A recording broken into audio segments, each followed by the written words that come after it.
Okay, then we are ready to go. Thank you everyone for showing up for our water planning projections technical clarification meeting today, September 24th.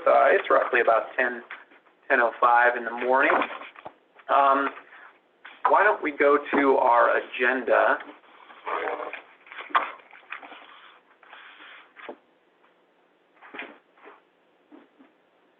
So we will go to the agenda items. So I want to give you an update on where we are on the agenda. So we're going to be going through a quick round of welcome and introductions for the NID staff here and the HDR staff, which are on the panelists. We'll go through some ground rules. We'll talk about the purpose of this meeting. And then we'll start with the question and answer period. And then we'll take additional questions at the end as time allows. Any remaining questions, I just want to mention this off the top, that are not answered today. We will do our best to get them updated onto the frequently asked questions on our web page. Responses to all the questions and concerns and considerations raised through this public period will be addressed at the board workshop dated on October the 28th. Here you can note that all comments can be submitted in two different ways. One is to the email at info@nidwater.com or by regular mail to our Grass Valley address listed on the slide here. So I want to first go through the introductions of our panelists and NID staff here. Really briefly, I'm Greg Jones. I'm the interim general manager, and I'll be facilitating this meeting today. No, Chris, back up. Doug? Oh yeah, Doug Roderick, interim engineering manager with NID. Chip Close, water operations manager with NID. HDR, Sergio? Oh, they need to be unmuted. Sergio Jimenez with HDR supporting the district.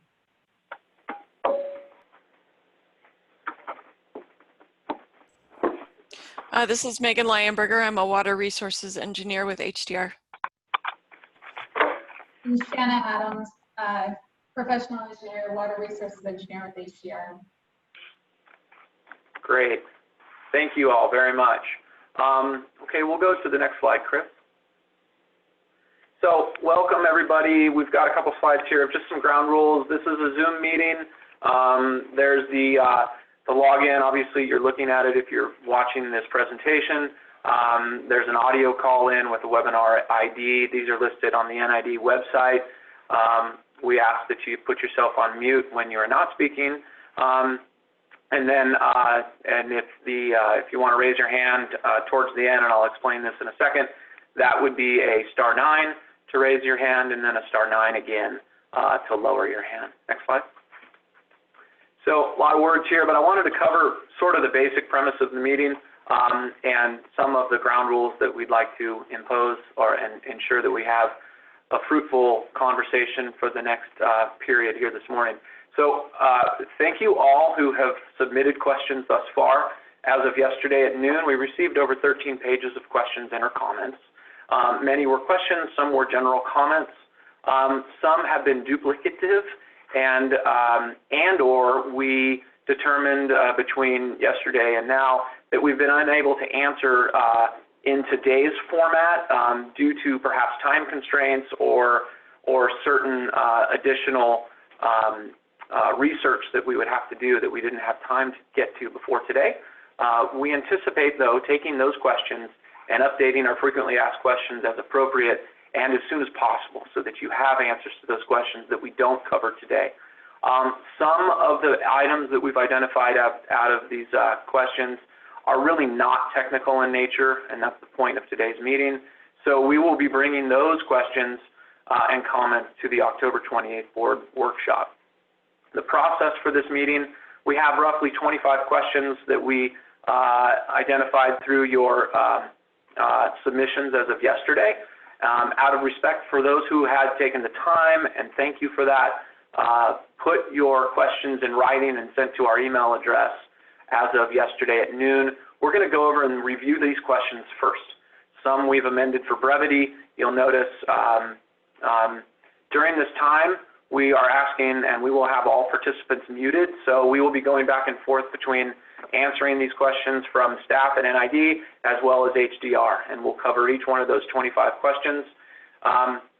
We anticipate that once we have gone through those questions and answers, then we will open up the floor for comments, follow-up questions, and or new questions as appropriate for all the participants. And again, that would be a *9 to raise your hand when that time comes.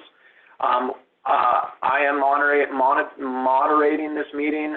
Should questions and or comments come up that don't fall within the purpose of this meeting, I may ask that question or comment be emailed to us, and that we will pull it for discussion at the October 28th workshop or responded to in the frequently asked questions as necessary. And as well, due to time constraints and limitations on staffing and management and managing the capacity of this Zoom meeting, we haven't engaged the chat function on this document. As a Brown Act notice, if there are any NID board members on this meeting,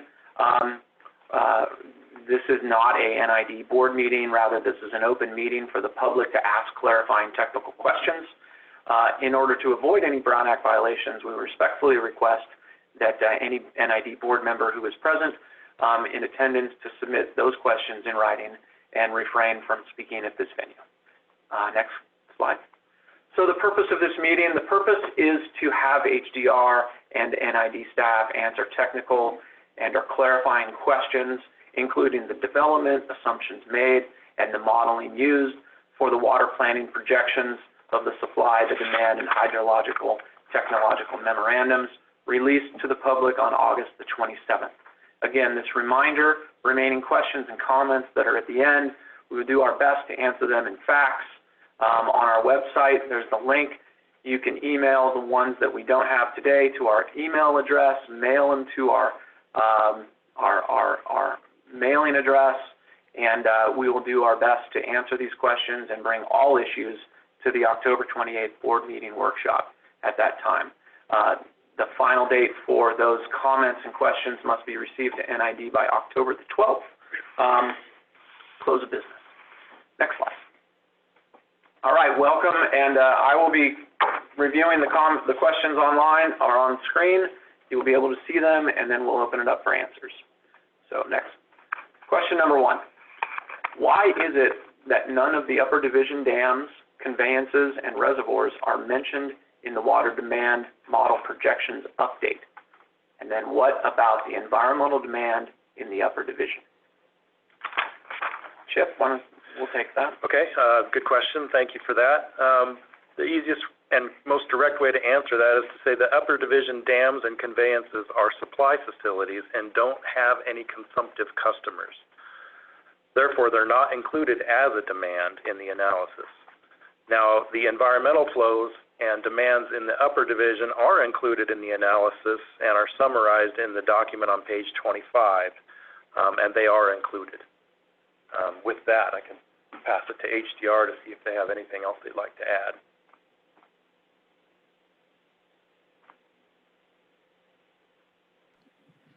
I think that summarizes it well. We don't have anything to add. Great. Thank you. Okay, we'll move to question number 2. Why does the model project raw water demand increases of 44% over 40 years of the Deer Creek system and 36% increase for the Bear River system? HDR, can you answer this question, please? So I think I can take that one. And I think what the asker of the question was getting at is that we do see some of the population, some is increasing, but some is remaining flat. But then we see these increases in demands. The majority of the system and the majority of the demands are raw water demands that are either irrigation or agricultural. And so we do see those increasing where we see some of the potable water demand remaining constant. So those increases in demands come from looking at the irrigated acres.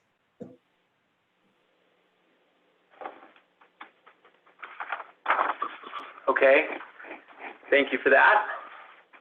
All right, we will move on to the question number 3.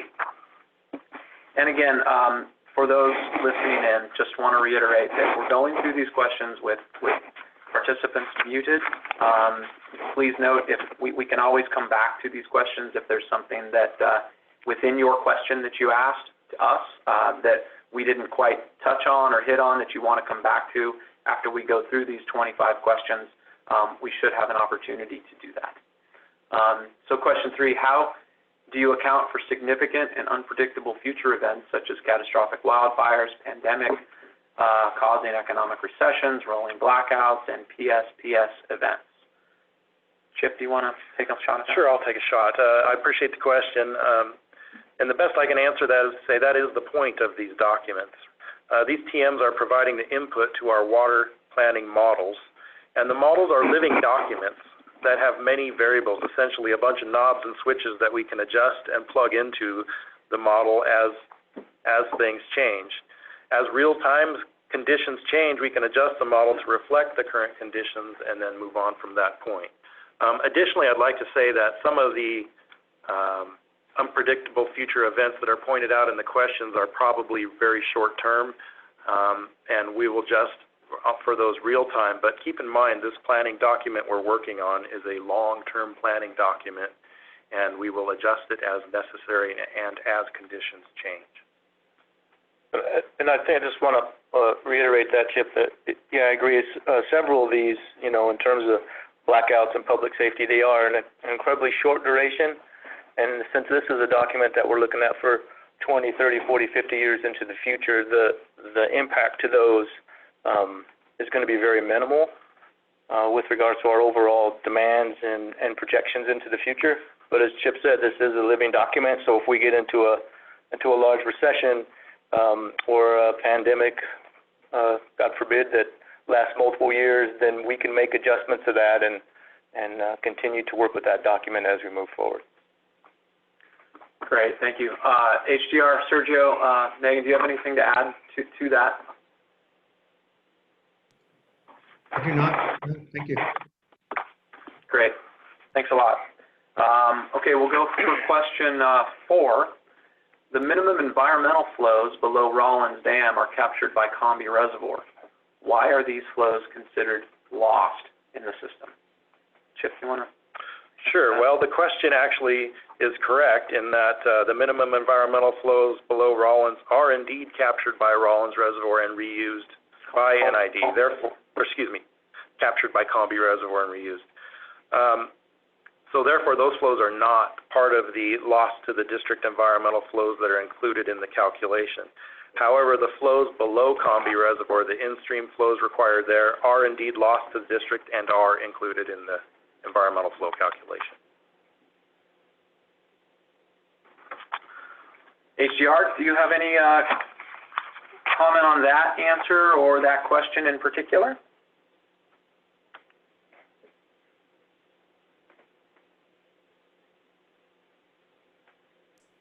No, only that I agree with that answer.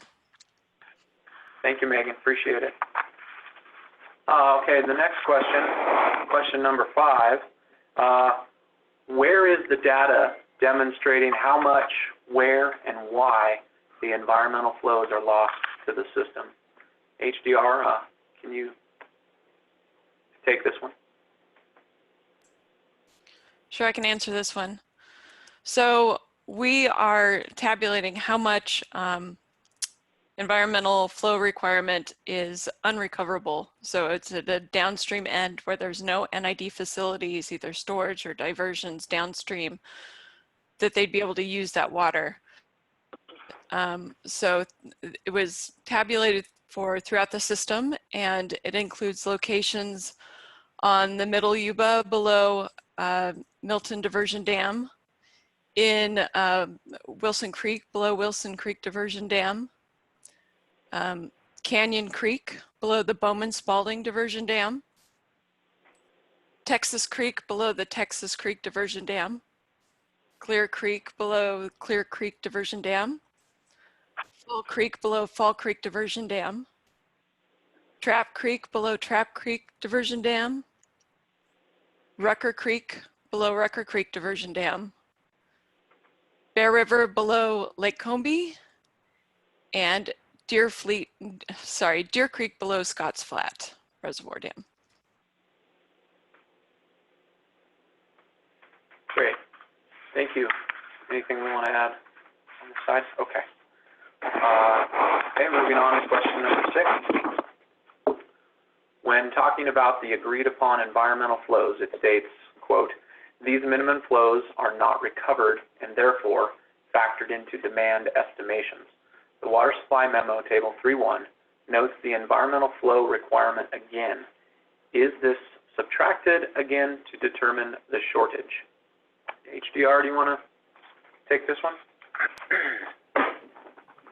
Sure, it is. And in that table, I'm not sure if this is where the comment came from, but the environmental flows in that table have been backed out of the demand shown in that table. So there's no double counting of the two.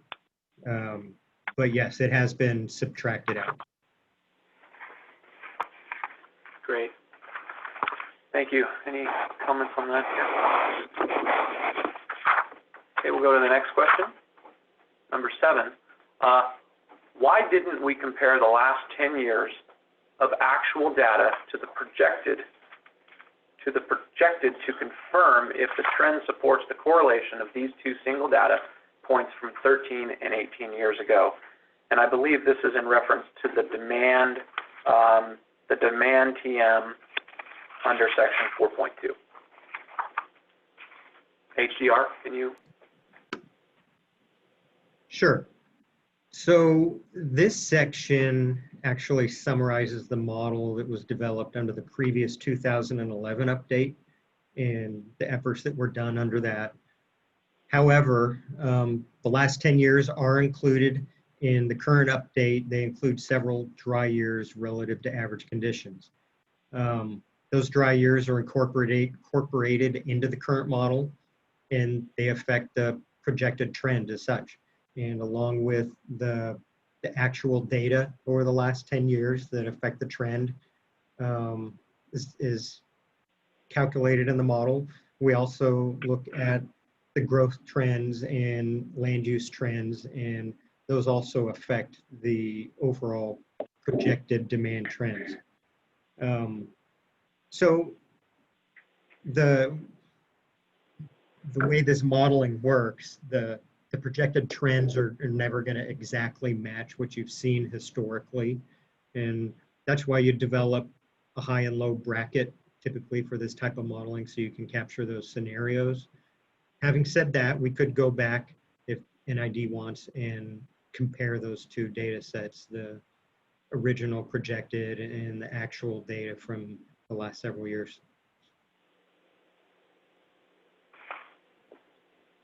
Okay. Thank you, Sergio. Anything to add on that, Jeff, Doug? Okay. Question number 8. This question, again, I believe refers to the demand projection, page 11. How much water is associated with PG&E and CDFW contracts? Chip, you want to ask that? Sure, yeah, this is an interesting question because, as you mentioned, Greg, the question comes from the demand TM. However, the contract, specifically the contract with PG&E, is a supply contract and not really related to demand. However, we can answer the question and say that the PG&E Coordinated Operations Agreement is a water supply agreement, and the amount of water available through that agreement is variable, and it's based on current year hydrology. The maximum available is roughly 54,000 acre-feet, but I can tell you through history that that is rarely available at that full allotment. And we work with PG&E every year to determine what that availability is, and we do document it in the historical record. In relation to this CDFW agreement, I'm not exactly sure what's being referenced there, and maybe HDR can add a little bit to that. The only thing that comes to mind for me is that our water rights have environmental flows in them that were required of us, and I believe it was in the 60s at a few in-stream flow locations, and those conditions were put on us by CDFW, and we abide by those. Thank you, Chip. HDR, do you have anything to comment or add to that?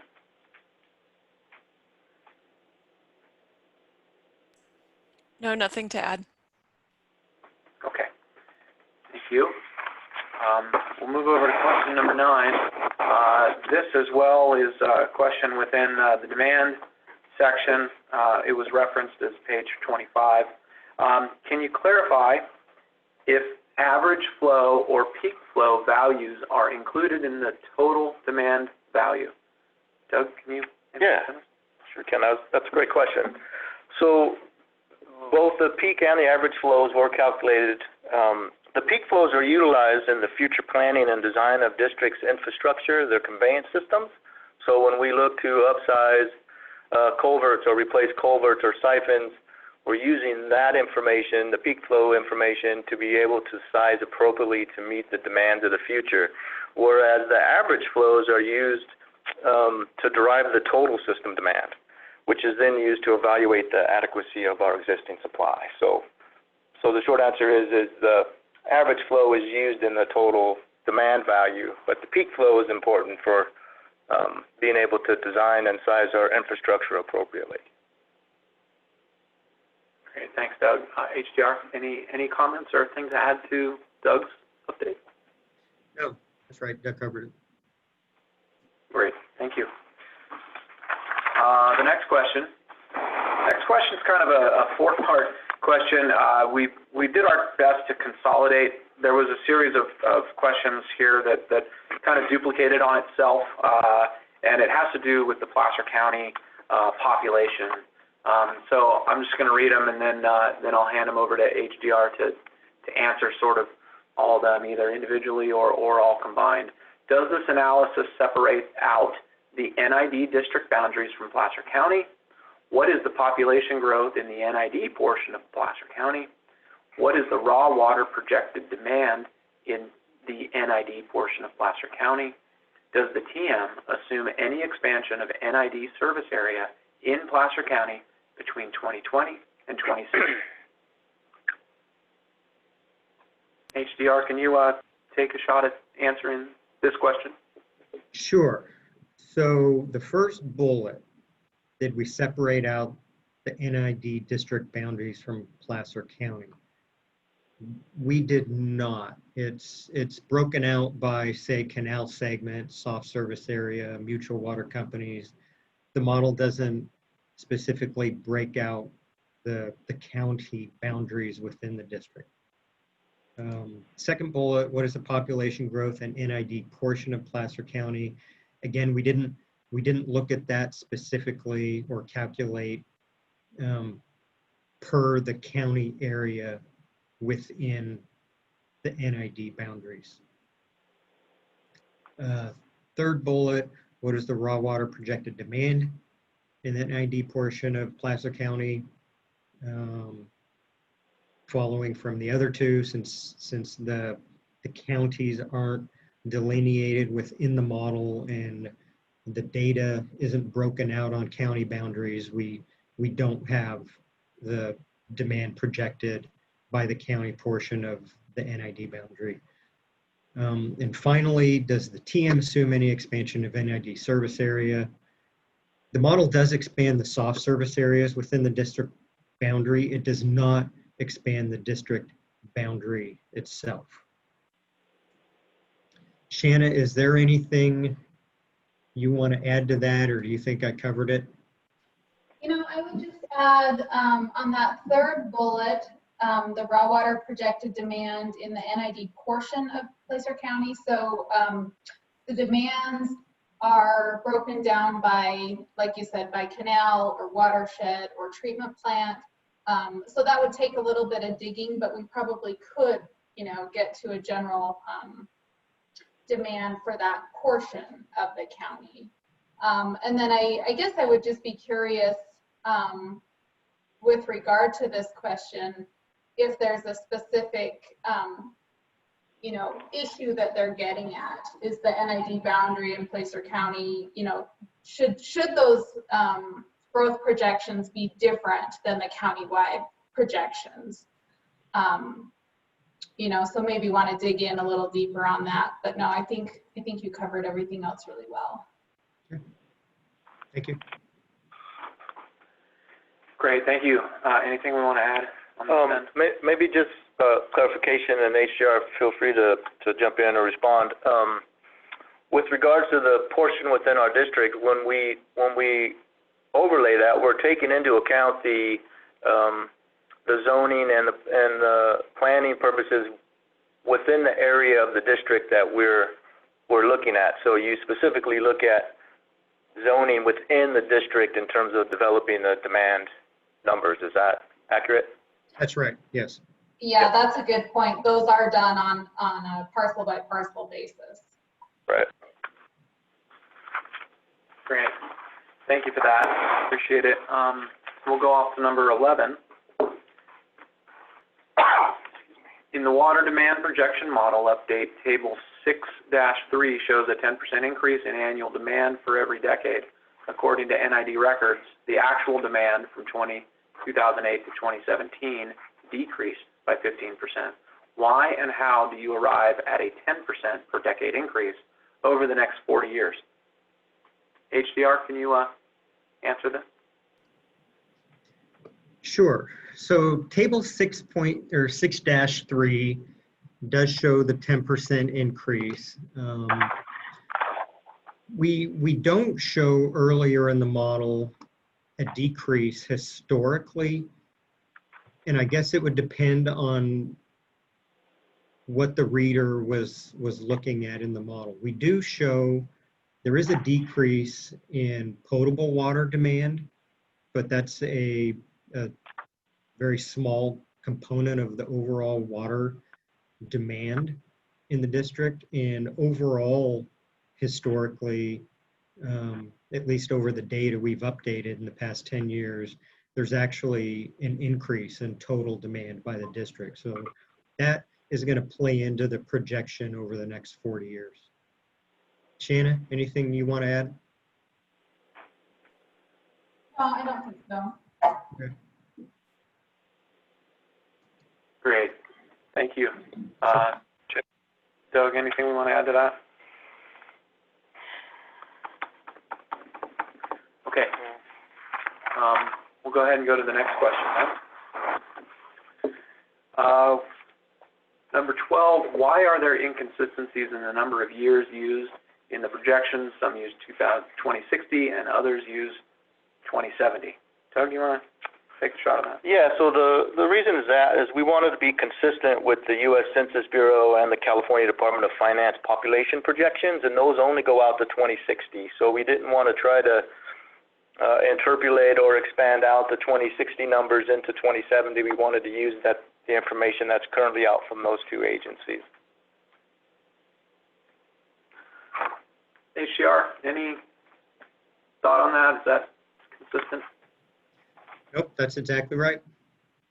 Great. Okay. Question number 13. Does the TM use the same assumptions regarding rate of demand increase that NID consultants used in previous demand analyses in 2005 and 2011, except for new regulations and climate change?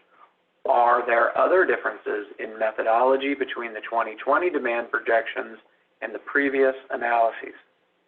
HDR, can you take this question? Sure. So there is no change in the methodology between the previous update and the current update. The methodology is the same. What has changed is we've added another 10 years of actual usage data provided by the district, and we have also incorporated the new, as Doug mentioned, Department of Finance growth projections and land use projections from the county plans. And so while those are going to change the trends that the model predicts for or projects for future demand. The actual methodology has not changed. Shannon, anything you want to add? I just add that another thing that was incorporated and updated were those environmental flows. They were significantly different from the 05 and 2011, and they have changed based on that FERC relicensing. So. Yes, thank you. Great. Thank you for that. Doug, Chip, do we have any comment on that? Okay, thank you. Number 14, in the supply TM, which of the figures in table 3.1 are modeled and which are calculated? If calculated, what are the data sources and the process for developing these calculations? HDR, can you jump in on that? All right, I can take this one. So table 3.1 is a summary of the 2070 5-year drought water supply. And so it starts out summing the incremental supply sources, and it sums that up. And then it also then below that summarizes the demand, the environmental flow requirement, and the customer demand. And then based on mass balance, it calculates both the updated carryover storage and the shortages that result from the difference between the supply and the demand. So as far as where these numbers come from, I can walk through that. So the only model number in there is the available carryover storage in that average year, which is the starting condition in year 1.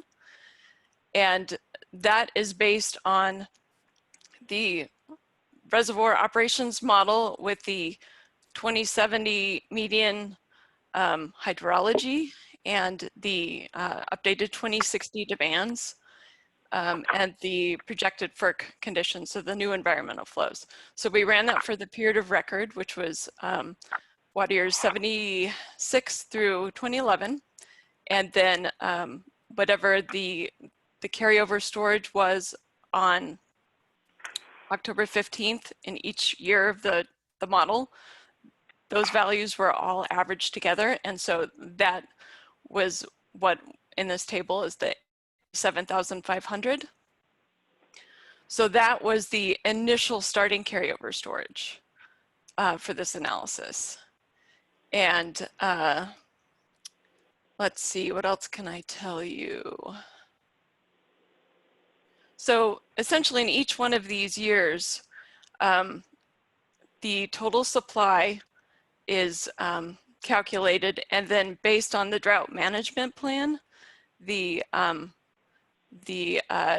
demand is reduced based on what the drought management plan says you would do under these various drought action stages. So the demand is reduced. The environmental flow requirements are hard demands and can't be reduced. So those are fixed. And then basically, like I said, it goes through a mass balance calculation and in each year updates what the resulting carryover storage is based on the previous year's supply and demand. Great. Thanks a lot, Megan. Is that enough detail? I can add.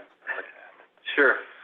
So for clarification purposes, Megan, line 1, watershed runoff for the years 94, 87, 88, 76, and 77, those are actual data points, correct? Right, so that is the watershed runoff based on the climate change hydrology from the median 2070 median condition hydrology. Okay. And based on water rights. And I know that there's some questions coming up on that, so I can either try to tackle that now or wait until later. We'll cover that when we get there. Okay. Thank you. Thank you, Megan. Okay, question number 15. This is the same table, 3-1. What is the meaning of the quote per NID water rights in footnote number 1? I can try to tackle that, yeah. So most of NID's water rights have a time of period for which NID can collect natural flows. The average historical runoff calculation took those collection periods into account to ensure we were not counting runoff that was not collectible per our water rights. And I don't know if HDR has anything they want to add to that, but that's why we reference it there. Yeah, I'll just add that watershed runoff is described in section 2.1 of the water supply document, and it kind of talks about exactly what you were saying about the time of use and water rights. So refer to that section for a little more information. Great, good point. Thank you. Question 16.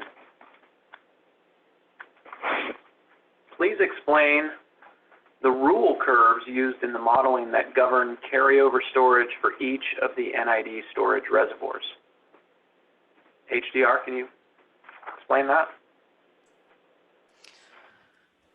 For the reservoir operations model in ResSim, we used the conservation curves in each of the reservoirs that were developed for FERC relicensing. So those have not changed. And so let me see, what else can I say about that?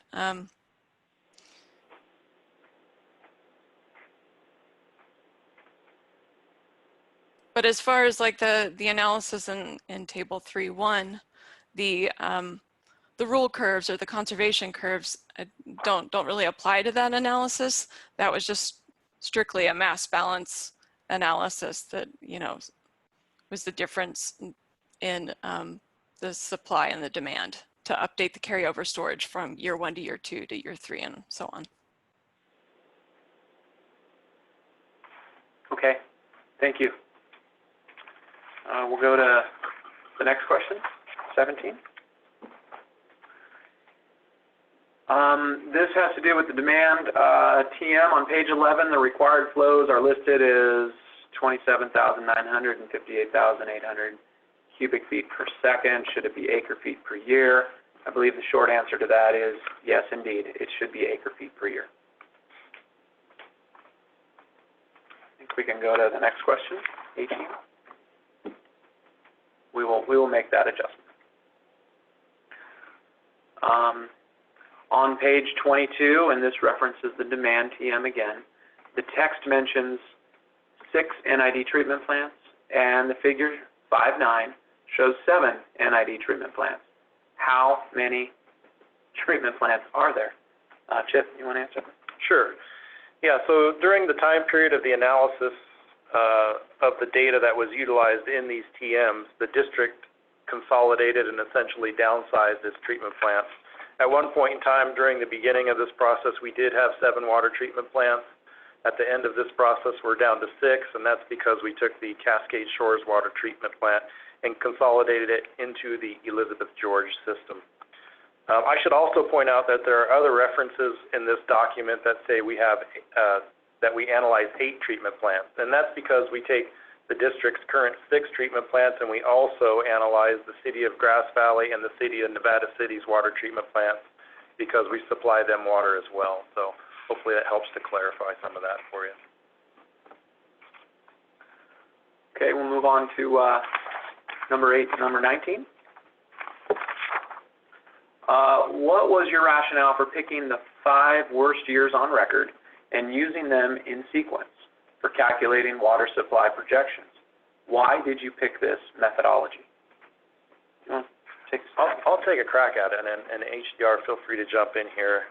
But essentially, the development of these TMs began shortly after the drought period, and during that drought period, Governor Brown enacted an executive order that basically required that water suppliers perform a water supply analysis by using their 5 driest water years and project that out to determine if you had enough supply. That's essentially what we did in this document, but I will say that the Urban water and ag water management plans are now coming out with their draft recommendations for the next analysis, and they have changed that a little bit, and what they're requesting is that you use your 5 driest consecutive years. So you can see we utilized the data we had at the time right after the drought, but it is morphing as we speak, and those documents that have come out are in draft form, so we don't know what the final analysis will be, but we believe that moving forward it will be the 5 driest consecutive years. HDR, do you have more you'd like to add to that? Nope, that's it. That's exactly right. And I think maybe for some clarification, when we looked at the beginning, which is the 5 driest years on record, and put it into order, there wasn't a specific requirement whether we start from driest to go to wettest, or we start from wettest and go to driest of those dry year periods. So we chose a more conservative one, which is going from the least driest to the driest situation. If we had reversed that, then it would have been even a bigger impact into the overall deficit by year 5. So just want to throw that out there. But again, this is a living document. That's the whole idea of this, is that that component of it is an item that we can obviously update should the state update that, make those draft recommendations permanent. Then we can make adjustments to that. It doesn't necessarily adjust the hydrology or the demand TM as it does the supply component of it, right, and how that looks to us in a future situation. Great. Thank you. Okay, we'll move on to the next question, number 20. In the water supply TM, table 3.1, are the drought years values presented here based on using the operations modeling and with historic time series or initial conditions, or an average carryover storage going into the drought years? HDR, maybe you want to add to this one? Sure, I can take this. As I mentioned, the only modeled value in that table is the initial condition carryover storage, which was based on a model run we did of the 2070 projected climate change hydrology with projected demands and the anticipated FERC license. That was the initial condition, was based on the average of the period of record, October 15th reservoir storage. Great. Thank you. The next question, please. In the water demand TM, how old are the inputs, and are they still relevant? HDR, can you answer this one? Sure. So the two, I guess, general data sets that are inputs, the actual usage data goes through 2018, and those are absolutely current and relevant. You want as much actual data as you can, and that has been incorporated up to 2018. And the land use population growth data that we use to help determine the growth trends are from the recent census and Department of Finance projections and any recent general plan data and the last urban water management plan. So we use the most recent data available, and so yes, they are relevant. And just a clarifying question or a clarifying comment. We stopped at 2018 because that's when we started developing these documents, and so that's why the data goes up to 2018, even though we're into 2020 at this point. Yeah. Thank you, Doug. Okay, next question. Number 22, are mutual water company customers and NID urban water customers held to the same standard of conservation and drought response? Chip, can you take this one? Sure, yeah, the simple answer to that is yes. They're all held to the same standard. However, there are at times deviations to the required standard. For instance, during the last drought, the state required us to implement a 36% conservation target to our potable water customers. Well, it didn't require any mandatory conservation from our ag customers. So those are a bit of an anomaly, but essentially our drought contingency plan, we implement it across the board evenly when we implement it on our own. The only time we deviate from that is when the state requires something different. Great. Thank you. Next question, please. How are you defining and using the term environmental flows? Sure, I'll take a crack at that too. So environmental flows are regulatory required in-stream flows that cannot be recaptured by the district, and it also includes minimum pool requirements for our reservoirs. And I believe that's spelled out in page 25 of the demand TM, and if there's more detail needed, maybe HDR can supply that, but I think that's a wrap on what we consider environmental water. HDR, do you have an update for that, or does that sound about right?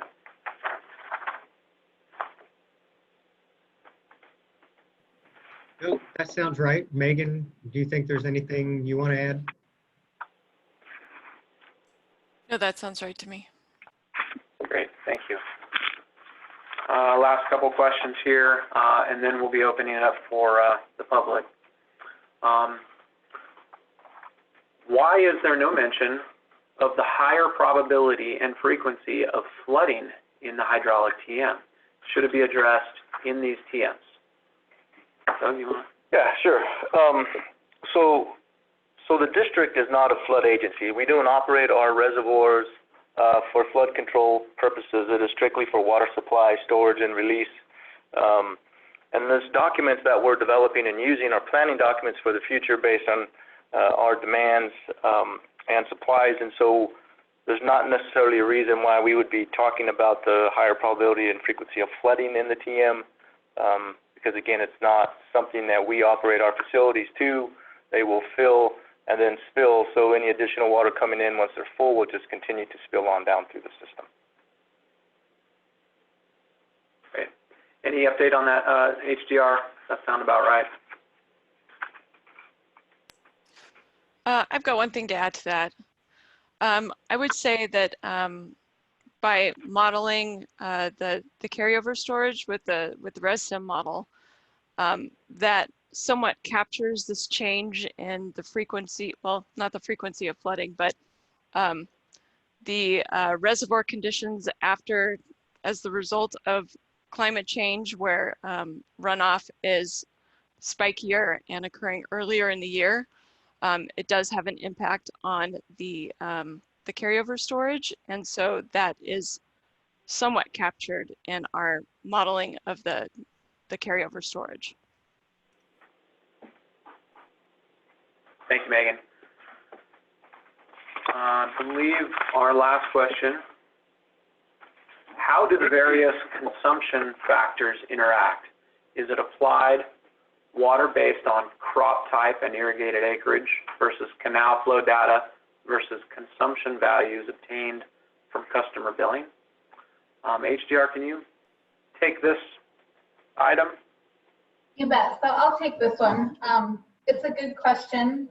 And the answer, I think, is yes and yes. So we look at all of these different factors of demand type.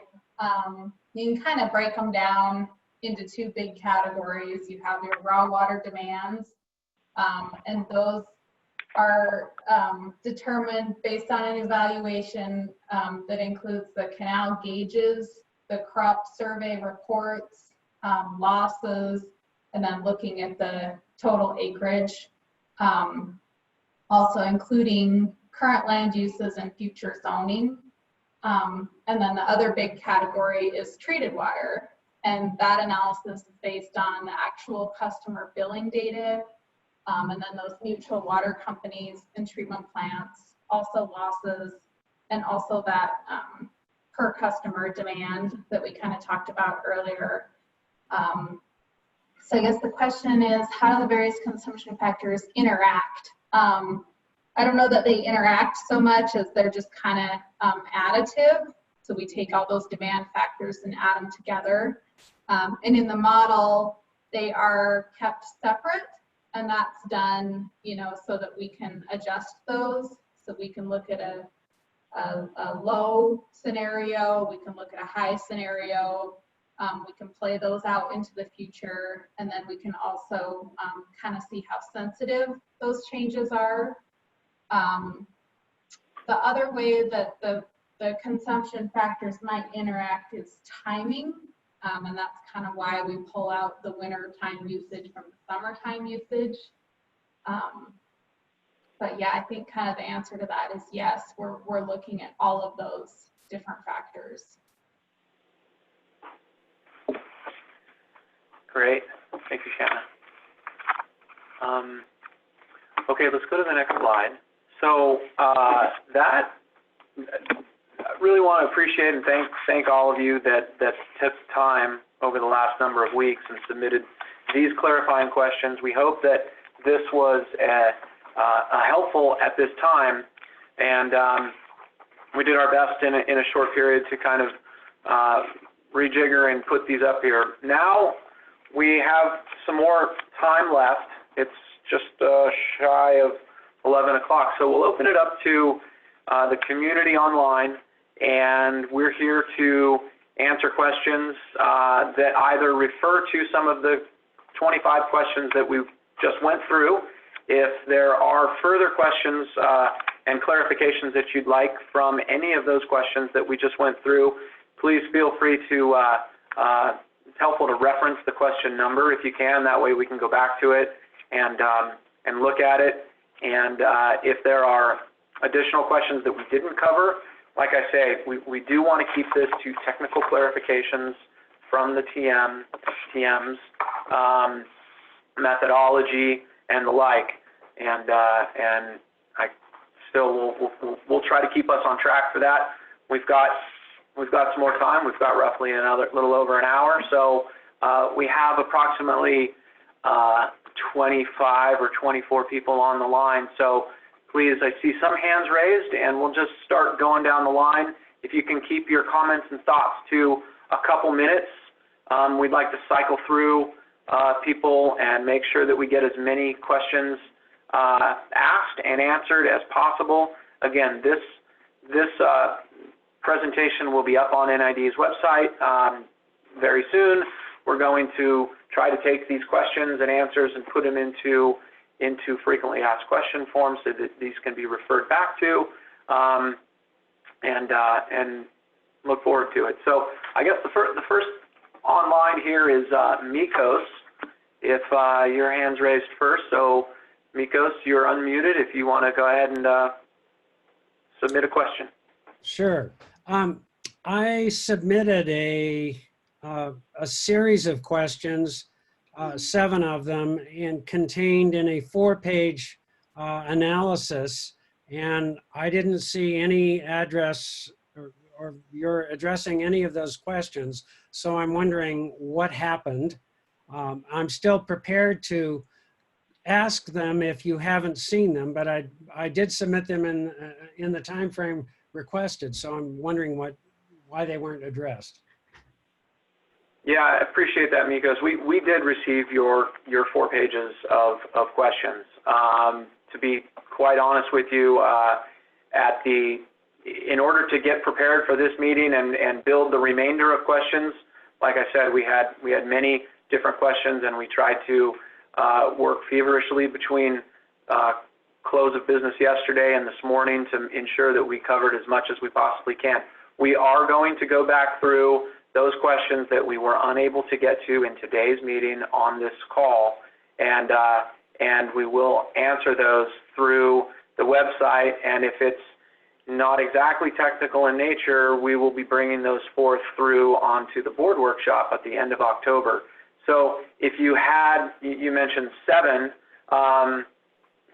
if you have 1 or 2 that right now you would like to ask that is technical in nature, you're more than willing, we're more than willing to listen at the moment. Great. Okay. Well, principally, I guess I'm concerned about the validity of the model going forward. We're projecting out to 2060 based on the 2018 baseline that you've constructed. And I think for demonstrating model validity, you should go back to the data that you collected up to 2007 and apply your model using your whatever synthetic data process or generation process you have, whether it's the 5-year drought scenario and the sequence of drought years, putting in the supply contract demands, and so on. And just like you've done in the model that you're projecting out to 2060, and see how that looks compared to what actual demand was. That would give us some idea of how valid the model is, because I'm really concerned, given I plotted the projected demand values that were shown in the tables in the demand analysis, and they were essentially almost straight lines. They showed very little variation. And nothing like what we actually saw, for example, in figure 5-5 for raw water demand. It showed a 50% decrease between, I think it was 2013 and 2016, something like that. A tremendous drop in ag demand per customer. And so I would expect to see something like that reflected in the actual demand values that you're projecting. And without validation of your model, which could be done, I don't know if you performed a Monte Carlo analysis to take numerous scenarios and overlay them with a probabilistic distribution of the occurrence of those events, or exactly how you did it. But you have to go further to demonstrate the validity of this demand model. I'm sorry, it just doesn't cut it the way it is. And all the other questions I have kind of are secondary in regards to that. So I realize you can't respond to some of the questions where I've asked you to go back and perform your model for over that 2007 to 2018 time period to see how you compare with using that model to actual results. And I think if you did that, it would give us as contributors to this process a lot more confidence in these projections. But as they are now, I think we can't do much with this model looking out into the future. Okay, thank you for that, Mikos. Sergio, HDR, do you have a comment on that? I don't know if there was a specific technical question regarding that. I mean, there's certainly opportunities to run different scenarios of models, but that's time and energy like that. Sure, I would just, there's a couple things I can touch on. Hopefully they help. So the model doesn't begin with a baseline at 2018. It looks at all of the data that's been included throughout the last 2 updates, and it added to that data from 2007 to 2018. So it wasn't, just a baseline at that year. It does incorporate all of that data. And when you incorporate that new data, you have all that historical data. Essentially, you can filter that down to a trend line.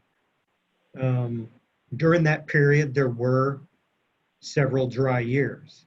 And so if you look at just that data in a vacuum, draw a bubble around that, you can see a trend that may not be necessarily reflective of a long-term trend.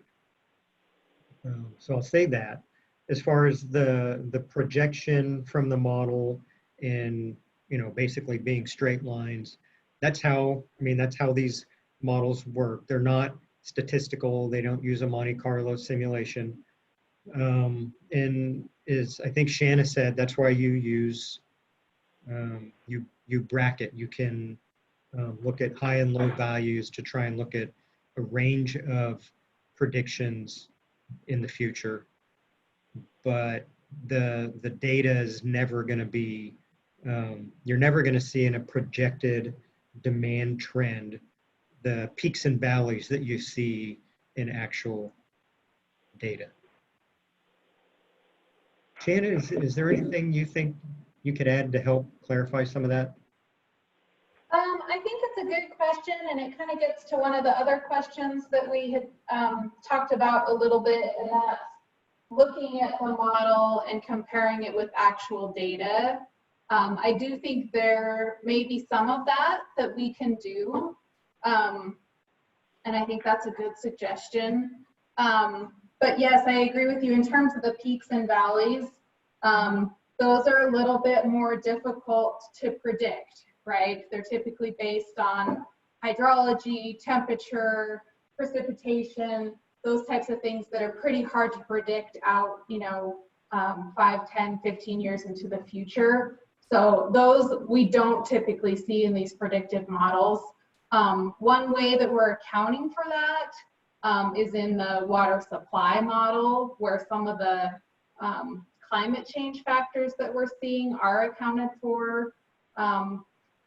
But again, definitely these models aren't perfect. And again, that's why we kind of look at a range of scenarios. We look at highs and lows and kind of bracket things. But yeah, I think it's a good question. And I do think, we may be able to kind of look at the model and compare it to actuals. And that has been helpful in lots of different areas where I've seen, where we've done that in the past. So I think that's a good point. Great. Thanks. We're going to move on to the next hand. Appreciate the question, Mikos. Sid Brown.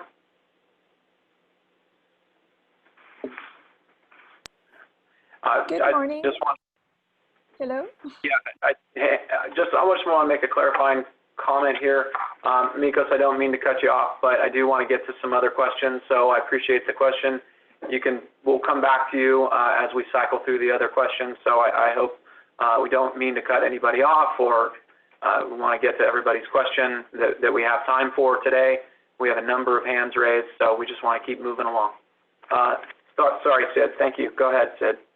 Sure, no problem. And I do hope, I'll keep mine very short because I really respect the nature of Mikos's questions. And if we have time today to answer some more of them that he took the trouble to prepare, I hope we will be able to get back to him.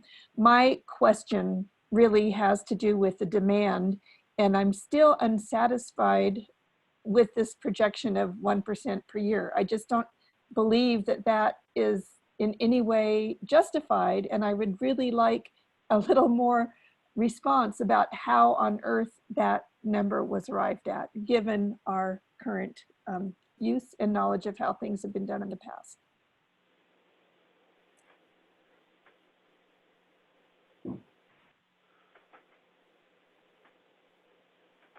HDR, do you want to take a stab at that?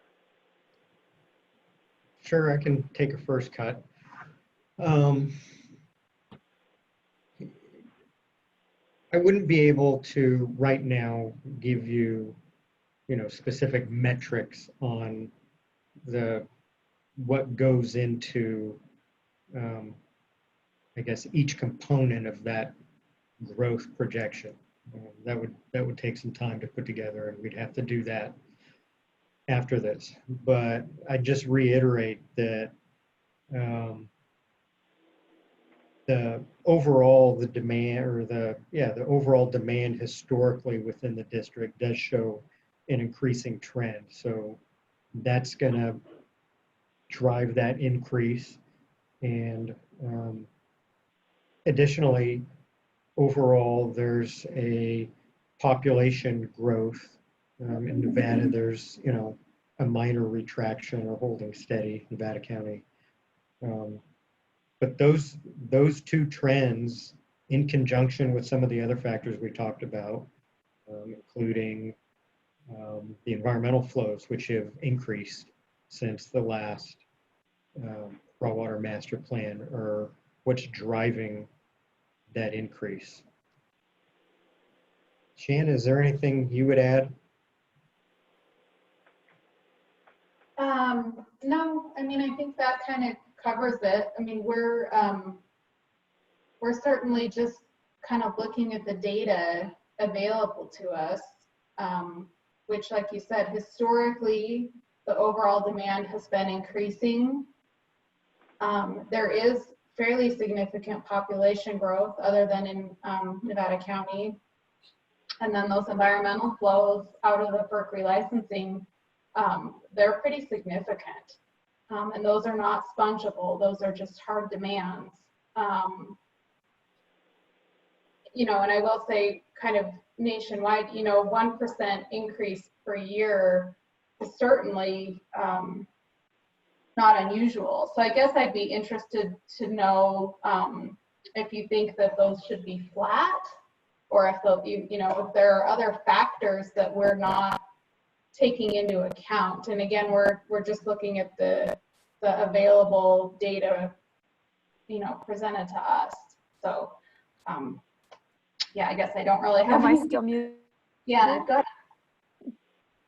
Well, I would just I would propose that in fact the population for Nevada County has been flat and is like stay such given people's inability to get fire insurance, et cetera. And conservation is a huge component, not been particularly addressed. So when we talk about raw water and how NIDs, 90% of the demand is the raw water in rates, there's a great deal to reduce what we're projecting to be. So thank you, Sid. I do know that as we just presented our 21 budget and some forecasts just yesterday, we talk about projections within the district, and although it's not correlated completely with this document, and it's a different document, but we do talk about projections internally, not just based on growth of a county and growth within an area, but growth within our service territory. We're having connections, we're having use connections, and increase of water line extensions and moratoriums lifted on canals as often as we possibly can. So although that a growth projection of a county or a master plan may not necessarily call out that more people move into an area, NID consistently looks at how many additional connections come into our service territory and usage on top of that. So that doesn't totally answer the puzzle, Sid, but anyway, we hope it helps. Could I ask one other question? Yes, please. Or at least a suggestion, and that is, I would suggest that the draft technical memorandums be modified to use the draft state guidance on consecutive 5 years for drought rather than the 5 worst years on record. That seems to be a simple fix, and I would presume and predict that there may be very different outcomes if you do so. So I strongly urge you to do that. Appreciate the comment. Thank you, Sid. Next, their hand up, I believe, is John Norton. John? Thank you. I just want to echo Sid Brown's comment there. And the question early on the Deer Creek watershed showed growth that I personally can't see, but and the answer only came up that yes, treated water is pretty flat and raw water is going up. You don't have to answer me today. You can answer in the FAQs, but I'd like to know specifically how you use the general plan to come up with those increasing water demands for the Deer Creek watershed. I think that's very important to get down to that level of detail. And just a second question, I don't know if I heard it correctly, but did you say that Deer Creek below Scotts Flat, the environmental flows were lost? Exactly. So there are some flows in the Deer Creek moving forward related to our water rights where flows are promised as in-stream flows all the way down Deer Creek and yes, lost to the district. I know, John, you probably are aware that we redivert water out of Deer Creek at, you know, the new town and some of those other diversion points. Yes. And that is true. However, there is some allotment of water that we've agreed to that will continue to pass on down Deer Creek through Lake Wildwood and on down through the system. And so that should be released from Lake Wildwood as well. That's correct. And we'll have to coordinate that with the association, or at least let them know. Yes, because I don't know of any environmental flows going through Lake Wildwood or coming into Lake Wildwood. So I do know you divert the complete flow there just below Nevada City and bring some of the purchased water back in. I didn't know there were additional environmental flows. That's very important. Yeah, it is, John. Although those conditions haven't gone into place yet, it's a future condition that the district is working on. Thank you. You're welcome.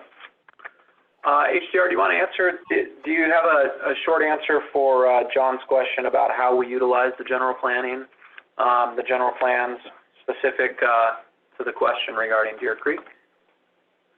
Is something we can touch on today? Yeah, I mean, in short, we looked at projected land use and overlaid that with, I mean, the model incorporates the GIS database, so we can adjust the land use in the GIS over the demand types within that area and make a projection in that way. I think to get into the details, we'd want to put something together and provide that later. Great, thank you. Thanks for the question, John. We'll go now to B. Lawson, Beth Lawson. Can you hear us, Beth? Oh, she just disappeared. There she is. Beth, can you hear us? Yes, can you hear me now? Yes. Okay. Sounds like a commercial. Yeah. So I worked on the relicensing modeling. So I'm going through the modeling that was provided by NID and just trying to make sure that I'm pointing to the correct data series as I'm trying to understand these analyses. And so I was hoping that someone could point to me. I have the operations model, the ResSim operations model, and within that there's a base case scenario, and then there's also a FES --2, which says AFLA plus 4E flows, new projected demands, 2070 hydrology. And so what I'm interested in is that is everything combined. Are there data series like within the simulation.dss files, are these other two scenarios that are included pulled apart pieces of the scenario? So what I'm interested in knowing is there separate scenarios that just look at A, baseline condition, B, 2070 median climate hydrology, C, anticipated FERC license conditions, and 2060 projected demands, so that I can pull apart how each of those impacts the amount of water at each of those diversion points separately? So the short answer is no, we didn't run incremental scenarios with this piece and that piece. It's just cumulative. And there is a README file associated with the model that kind of describes the model scenarios. And those the four scenarios included in the simulation are the base case, which is the existing historical and impaired, existing FERC license conditions, existing demands. And then there's the FEIS scenario, which has historical unimpaired hydrology, FES license conditions, and existing demands. So those are the two historical unimpaired hydrology scenarios. And then we have the two climate change hydrology scenarios. Let's see. So within the simulation.dss folder, there's FEIS-0-1 and -2. So what are those ones? I don't see it in the README file, but maybe I just missed it. What are the -0 and -1 scenarios?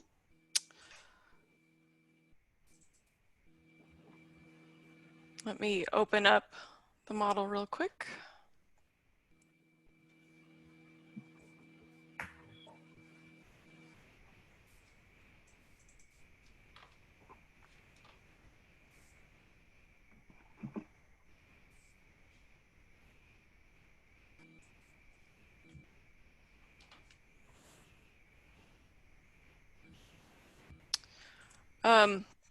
Maybe just for the sake of time, I think I could get back to you, Beth, Okay. and give you specifics on which is which. Okay, that would be helpful. And I will take a closer read on this README file. I didn't see it in there, but yeah, that would be great. And then the other question, I know I'm running up against my 2 minutes, but within the relicensing, we had a red-blue model, which was an water demand allocation Excel model. And that helped us take the output from that operations model and look at the deliveries within each of the demand nodes. Is that available for this scenario so that we can use the modeling output to consider demand at each of those locations in that summary tool? I have not updated the red-blue with the updated projected demands, and we added a second node in Deer Creek. So that would have to be added. So that is not currently available. And it would take some work to get that updated. So if I want to go through and do that work, I would go through you went through a list, Megan, of maybe 9 diversion locations where there was environmental water that was, quote, lost to the system. And so would I be summarizing the demands at those locations separately? Is that how I would do this from the modeling? Do you have a better recommendation? Well, those environmental flows are kind of separate from the customer demand, and the red-blue, it looks at the customer demand. So it's those, right. the NID 1 through now 5 right, nodes. Okay. So those are kind of two different aspects. Right. And so, okay, so I would be pulling the model results at each of those demand nodes as is in the red-blue model and summarizing those. Yeah, you could take the diverted time series out of the model and compare it to the time series that it uses to pull water at those locations, and you could just compare and do a rough back of the envelope calculation of total deficit between NID and PCWA. And what the red-blue does is kind of shifts those deficits around based on water rights, which aren't captured in the ResSim model, but you can kind of get a big picture deficit view without even having the red-blue model, just by comparing the demand time series and what was actually diverted in the model. Would it be more accurate to do it relying on water rights like is done in the red-blue? Is it not an accurate enough picture to do it using the time series way that you're suggesting? Well, you would get a big picture. Okay. I'm gonna slow us down here on this. I mean, this is the most technical of technical questions that we could possibly be going through, and I appreciate the conversation. Beth, are you feeling like you've got enough information to help you move forward? Well, this is our technical meeting, and so this is my only chance to ask these questions and to to know how to do this analysis. And so if the red-blue model can be updated, that would be really helpful. If not, what I would plan to do is what Megan is suggesting here, which is take the time series and compare it to the demand nodes that are in there for the different modeling scenarios. If that's not an appropriate way to do this, because that's what's going to come in our comments. So I don't want that to be the wrong way to do this. If there's a better way to do this, I'd like to figure that out now, because this seems the only opportunity for us to establish that path forward. Megan, does that sound, is Beth on the right path here, since the red-blue model is not updated and it's a different component? I mean, it's up to NID whether you want to direct me to update that, and it would take a little time. Well, we'll talk off. Okay. Yeah, maybe We'll talk offline, and Beth will reach out to you perhaps, and maybe take this offline. It sounds like there's some more information that you are requesting. Right. Typically. Right, I appreciate that. And just to say one more thing, the reason that I asked for it is because that was the tool we used to analyze this during the relicensing. And so I'm just trying to put on equal footing the tool that we use to develop those environmental flows. I want to make sure that we're doing a really good comparison to that, to understand you know, your water projections right now. So I thank you for that consideration. I would point out that as far as this study goes, so far the operations model has only been used to develop average annual carryover storage. We did not use the reservoir operations model for doing any analysis beyond that, and developing like a 5-year drought scenario. It wasn't used for that purpose. Okay. So what we can do specifically, Beth, is probably facilitate an offline conversation to answer specific questions and maybe dig a little deeper into your questions. Okay, thank you. I appreciate that. You got it. Let's see, the next hand raised is Chris Schutz. Hi, can you hear me?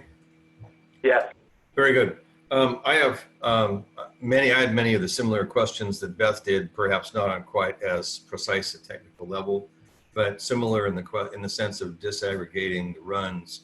And I think it would be helpful to have a climate change run without the updated demand projections if you don't have that already. I'm looking particularly at table 3-1 of the water supply technical memo. And most specifically, the first question is looking at the environmental flow requirement in acre feet. I'm trying to understand the source of those from 1994 through 1980, through the rest of them, 87, 88, 76, and 77. Those don't line up with table 2-1 in the same technical memo. And so I was wondering if you had somehow run the model and backed out the spill flows or water that was released for purposes. And if not, where do those numbers come from? I don't understand the 31,000 environmental flow requirement in 1994 or the other values. So that's my first question. And I have a brief second question that I'd like to ask after that is answered. Okay, so the environmental flow requirement is based on the Smartsville Index. And so I used the historical Smartsville Index values for each one of those years. And the environmental flow requirement is based on water year type. And the water year type is updated in February, March, April, May, June as the Bulletin 120s come out. And so based on what the Smartsville Index was in those months, the water year type may have bumped around a little bit. And so the table values previously are for a water year being a single year type from, October 1st to September 30. So these are representative of the what the hybrid Smartsville index would have been if these 5 years were together. Okay, thank you. But that does not then incorporate any spill flows or water that could not be captured. No. So if there were any of those, that would be water that's different than the actual flow requirement, correct? Correct. This table does not capture any additional releases above and beyond these environmental flows. So they're no spills. I think that running the models with these different projections and having a table that went year by year and the DSS output for that without having to do another model run per se would give a more accurate picture, and it would answer the previous commenter's issue regarding having 5 consecutive years. And then you'd actually see how what some of the output actually was, and you'd get a better sense of what the impact of the environmental flows was, rather than just stating it as a sort of absolute value. And I'd recommend that maybe you consider updating this table so that it's year by year and providing the outputs for each of the values there. The other question relates to the footnote number 1 in that table 3-1 of the supply model. You talked before about the season of diversion, but in this memo, it also talks about the fact that PG&E has rights to the first 350 CFS going into Rawlins. And this is kind of getting to the red-blue question in a different way. Does your projection in the first line of table 3-1, watershed runoff, back out the water that PG&E takes and then is therefore no longer available to you, to NID? Yes, it does take that into consideration. So for each of the water years in the period of record, I've taken the sum of the natural flow into Rawlins in the upstream watershed, and then the first 350 CFS are credited towards PG&E, and what's left over is NID's versus, per their water right. And so that's what's represented in this table 3-1. Understood. I would observe that that's probably a worst case scenario for 2 reasons. One is, again, I think it would be helpful to run the model and see what comes out. But more importantly, under these very dry scenario conditions, it's likely that PG&E and NID, or NID and NID, if NID actually takes over the lower drum system, would reallocate some of the water that's going to PG&E's diversions for hydropower and make some of those available for water supply. So I think what you've stated here, I understand the methodology and the validity of it to a point, but I do think it represents a worst case, and I think it's important to keep that in mind, that in these very dry years, discussions are likely to take place. And that's all I have. Thanks very much. Thank you, Chris. Appreciate the comments. So we've got roughly a little less than a half hour, just FYI for everybody. We've got a few other hands raised at the moment. Let's go to Tracy Sheehan. Tracy, are you available? Yes, good morning. Can you hear me? Yes, we can. Oh, great, good.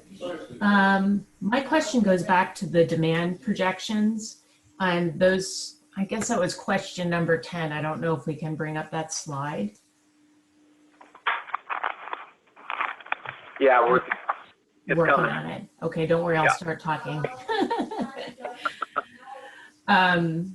So under question 10, there were questions about acre feet of water increase, but a number of the questions actually have to do with population growth. So I heard Sergio explain that he looked for growth trends using the census, Department of Finance, the general plan data, and then also the last urban water management plan.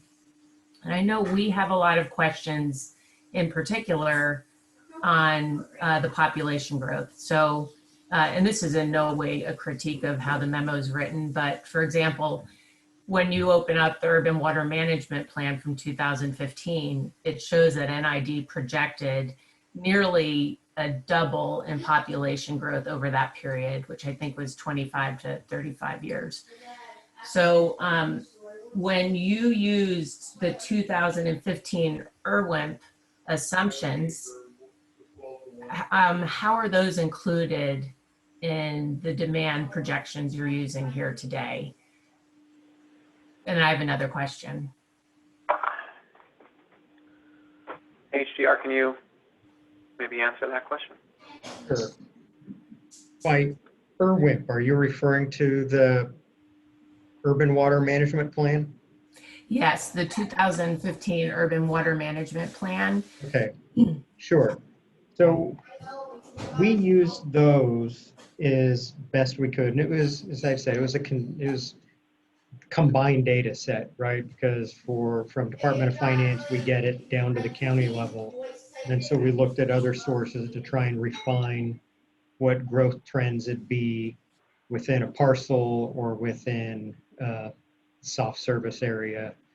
And so we looked to those documents to try and refine our projection or growth factor within those areas. And again, to pull out exactly what factor was used for each specific area, I mean, that's something that we'd have to go back to do with NID's direction. Okay. But again, I mean, what we tried to do, what we did was use the available documentation that had already been vetted in the public and approved. So that's what we stuck with rather than trying to develop something new based on new assumptions. Go with what is in the public realm. Okay. Okay, thank you. That's very helpful. Another question then relates to the acre feet projection and demand.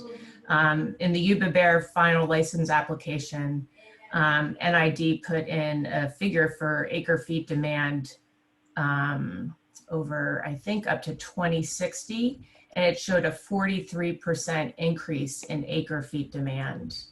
I forget what the table number is, I'm sorry. But I know in that same table, Placer County Water Agency projected about a 13% increase in their acre feet demand. So you can see that difference. Was that acre feet demand from the Yuba Bear, since it was approved in NEPA, were those same numbers used in some way here?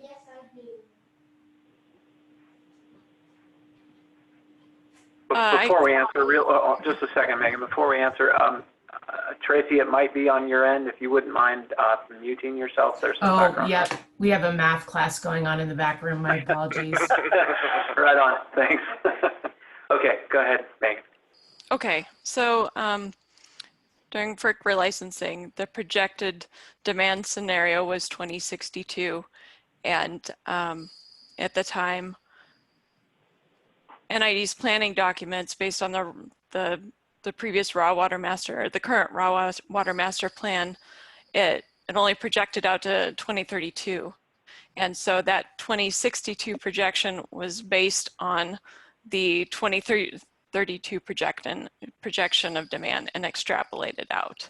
So that was based on the NID demand model before this update. So this new set of demands is it's actually directly out of the demand model and not a projection based on the demand model ending in 2032. Okay, thank you, very helpful. Thank you very much. And my last comment would be that, like Sid Brown, and I believe Chris Schutz kind of said this as well, is with the new state guidance on projecting the 5-year drought, that number has is quite a talk in the community. Let's just say that, I'm being frank. So I would encourage NID to run that model again and those assumptions. Thank you. Okay, thank you, Tracy. Okay, we'll go back to Mikos. Mikos, go ahead. Yeah, the other question that I have has to do with, really, I guess I'm directing this to NID, not to your consultant, that you ran several different scenarios. You mentioned the existing base case and FEIS scenario, the 2 climate change scenarios, but I didn't see anything in there that would consider conservation alternatives, the application of those that could be done in the ag sector, particularly where you can have canal and farm gate automation, you know, kind of automated dispatching and so forth, that has been shown in other districts and in other countries, and particularly in Australia, where I've seen quite some information describing what they have done there in the state of Victoria, that you could realize some significant savings from conservation.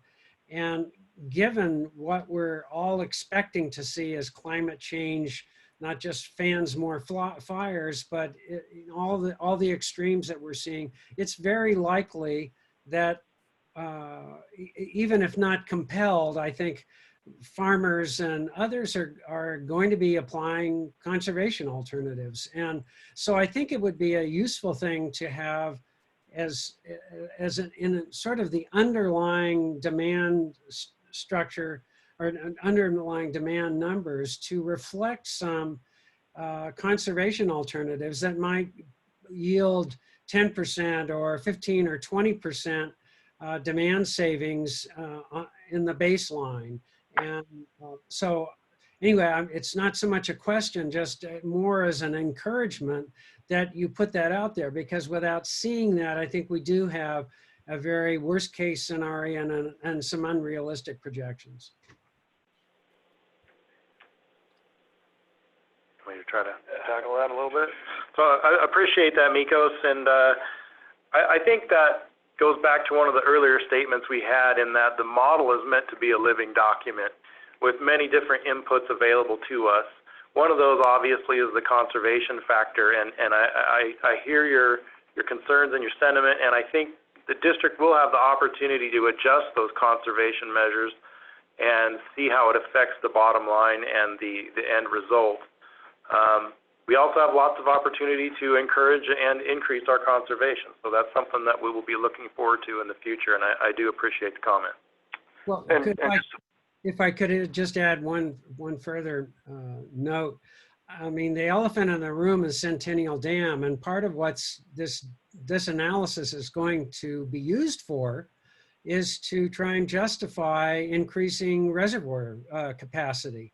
And so the decision that will be made about going forward with Centennial Dam will be based on this document or these documents. And so that should reflect as accuracy and projecting the future, or accurate, and the projection should reflect a reasonable attempt at simulating what we're going to see. And I think those demand reductions based on conservation have to be included if the output of this is really going to be considered in making a decision on Centennial Dam. So Mikos, I can add to that. This is a little beyond the technical piece of this particular conversation today. However, as we move forward, we're looking to get through the technical items today and move our conversation into the urban and the ag management plans that we have to begin working on, so that they're completed before the time period in 2021. As we move into the second and third quarter, or third or fourth quarter of 21, we're going to be revisiting the conversation around the update to the raw water master plan, or the plan for water that we've been talking about. That's really the point where we will be looking at these overall scenarios and looking at the exact demands and the numbers, and really adjusting where we can, amending the models according to a lot of these other great conversations this morning. But as we move into those elements of the plan for water and the update to the raw water master plan, that's when we're going to be looking at solutions and at scenarios and at opportunities that the district can begin working towards. Everything from conservation to supply to reductions in demand. So I appreciate the comment, and we certainly are taking note. Okay, well, thank you for reminding me that we do have that still in front of us. So yes, we'll have another opportunity to ask that question. Thank you. Absolutely. And that I'm sure that will be a healthy conversation at that time. We have a couple other questions. Beth Larson, you're back up. I just had one more question about the back-to-back dry scenarios. So there was an initial condition that was used based on an average carryover storage. And then as each year was run, was it back to an average carryover storage, or it was run as like successive back-to-back years? So the new carryover storage would be the product of what happened in one dry year. So it was run back-to-back that way? Yeah, that's correct. So they were put back to back. So the carryover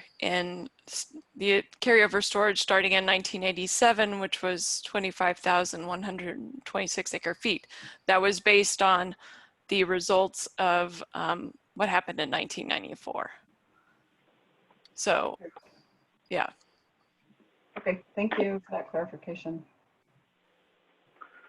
Okay, thank you, Chris Schutz. Do you have another question? I did.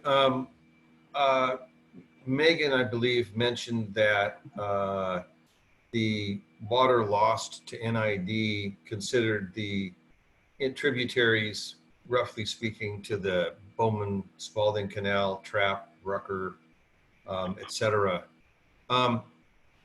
Those are, I see these as indicated as PG&E storage lakes, and I was wondering why that was considered as a loss to NID if that's PG&E's storage water.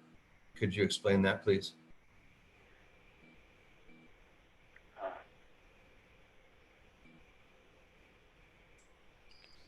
I can take that. So the Bowman-Spalding Canal is actually an NID conveyance facility. And so the minimum in-stream flows below that, the diversion dams, those diversion dams belong to NID. So they are NID's responsibility. NID, do you want to add to that at all? I think that pretty much covers it. It also pertains to our own water rights within those areas, and those are the conditions that we abide by. We have about, thank you for the question, Chris. We have about 10 minutes left. There's one more hand in the air. A-I-N-D? L-I-N-D. You're unmuted. This is, Amy Lind. Can you hear me? Okay. Yep. Yes. Hey, this is Amy Lind. Amy Lind, can you hear me now? Amy, yes, we can. Okay, great, thanks. I just had a quick question. A couple of the loss to environmental flow locations that Megan had mentioned earlier included the Bear River downstream of Comby and Deer Creek downstream of Scotts Flat. I don't know where to find those minimum in-stream flow requirements because they're not part of the 2266 Yuba Bear relicensing. Where can I find those requirements, either now or projected? Do you want to take that one, Chip? I mean, the requirement below Comby is part of our water rights. I don't know the specific number, but it's within one or more of our water rights related to the Bear River. Yeah, that's correct. And similarly, on the Deer Creek, it's related to some of our water rights that we're in the process of licensing, that some of the conditions that we expect in the future and have agreed upon with through negotiations include those in-stream flows down Deer Creek. Where do you find them? That's a great question. They are still in the negotiation process and not finalized, but we have included them in this document, assuming that we will move forward. Well, the Comby one may be finalized. The Comby one is, yeah, sorry correct. about that, but the Deer Creek one is still in limbo. Does that answer your question? Thank you. Amy?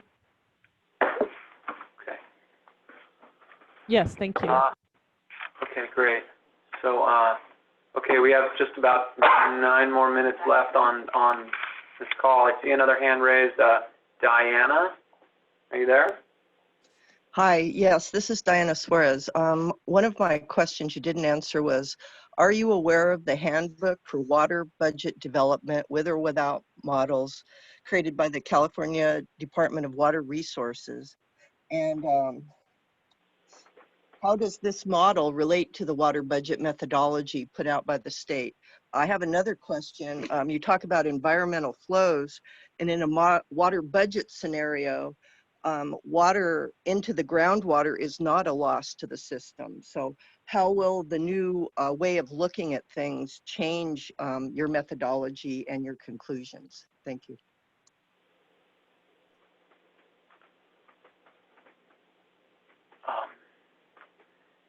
Let's see. Who wants to tackle this? This is the booklet. Maybe just have to get back to her on that one. Yeah, we did receive that question. It was just one that we.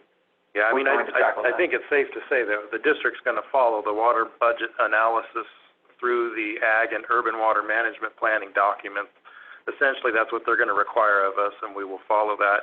And we'll utilize the data from these TMs to help us with populating that information.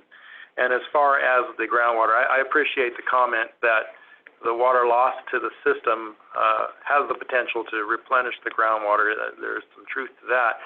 When we say lost to the system, we mean lost to NID and lost for us to reutilize. The district's not located within a recognized CASGEM basin. We're not a groundwater facility, nor are we located in a state-recognized groundwater basin. It's not until you get down to the valley floor that that's recognized. So, simply put, when we say loss to the system, it just means the district can't reutilize those waters. Hopefully that helps to clarify that, Diana. Thank you, Chip. Okay. Well, I'm not seeing any other hands raised at the moment. We really want to thank HDR for being on the call here today, and for all of you for supplying questions to us over the last couple days. There certainly are questions that we did receive that we were not able to pull forth in our conversation this morning. So we'll do our best to answer those as much as we can within our frequently asked questions webpage. So recommend, if you can, if you haven't already, I think there's a subscription where you'll get updates every time that is updated. And you can email us at any time. And we anticipate that at the October 28th meeting, we will go through questions that are not necessarily this technical in nature. However, we will work to address all concerns and considerations from the public at that board workshop that's currently scheduled for October the 28th. Always, if you think of other questions or thoughts that might be best, please email those to us between now and October the 12th. That's the last day that we're anticipating questions in writing in order to address at the board meeting on the 28th. We got 5 minutes. I see a couple hands that raised at the end here. Tracy, you have about a minute. Go ahead. I have no other questions, but I did want to say thank you. The network suggested that you have this technical meeting, and we appreciate that you held it and the work that was put into it. It was very helpful, so thank you very much. Thanks, Tracy. Chris? Oh, Sid, I'm sorry. Sid, go ahead. You have a minute? Am I unmuted? Yes, you are. Okay, just wanted, in anticipation of this continuing to be requested, I'm wondering if you can commit, or the consultants can commit, to following the request to go with the 5 consecutive drought years rather than the 5 highest drought years on record before the 28th meeting in October. Can that commitment be made? No, it cannot be made at this moment, Sid. That would be another scope adjustment with HDR. We will consider it, and we will discuss internally. But right at this moment, I couldn't commit to putting that together before the 28th. Okay, well, thank you for a response. You're welcome. There's one more hand. Is that Otis? Otis Wallen? You have a minute to make a comment, please? No? Otis, are you there? Thanks. He's on an old version. I have to promote him to a panelist in order to allow him to speak. Okay. Do I do that? Sure. Okay. There you go. I had to promote him. Okay, Otis, are you there? Yes, I am there. Okay, we have about a minute. We have about a minute or two, a minute left, Otis. Yes, I'm there. Hello. Yes, we can hear you. Yeah, thank you very much. I actually had exactly the same question as Sid. This drought and drops in the midst of and it's really important to know what that is. Well, actually, it's on the line very. Otis, Otis, I'm sorry. To substitute consecutive. Otis, if you can hear me, you are not coming through very well at all. Can't really hear what you're saying. I think I got the first part, which was he requested the same as Sid, is to run that 5-year model and get that out before the 28th. I heard that too. Yeah. But the rest, I'm sorry, Otis. And the balance was simply HDR. How difficult a task is that? HDR, how? Still didn't hear that quite clear, Otis. One more time, maybe? How hard is that? How hard is that task? Oh, how hard is that task? Well, that's what I said. We will consider it and speak with HDR. I don't think we have that answer at the moment. Appreciate the comment. Any other questions? And Beth, you have the last go. Yeah, one quick question. Amy Lind asked about the flows below Deer Creek and Scotts Flat. I know that those are a product of the water rights protest resolution process. Can those be provided to people so that they can understand what flows you've included here or not? The existing one's good, for sure, right? The one below Combie is not a problem, and the other ones, I guess we'll have to talk internally, and if those, we can make those available, we will. Okay, I didn't know, because that's something that we have as a product of our negotiations, but I didn't want to share something that was confidential. I didn't know the confidentiality status of that. negotiation. Right, I'm with you there, but I think we should talk internally and then make that decision, and then if we can make them available, we certainly will. Okay, cool, thanks. Mhm. Thank you. All right, well, we are at time. I really appreciate everybody, staff here, HDR, thank you for being on the line, and everyone in the public for asking questions and submitting. I look forward to the next conversation, and please submit more questions if you have them along our email address that's listed on our website. Thank you very much. Have a great day.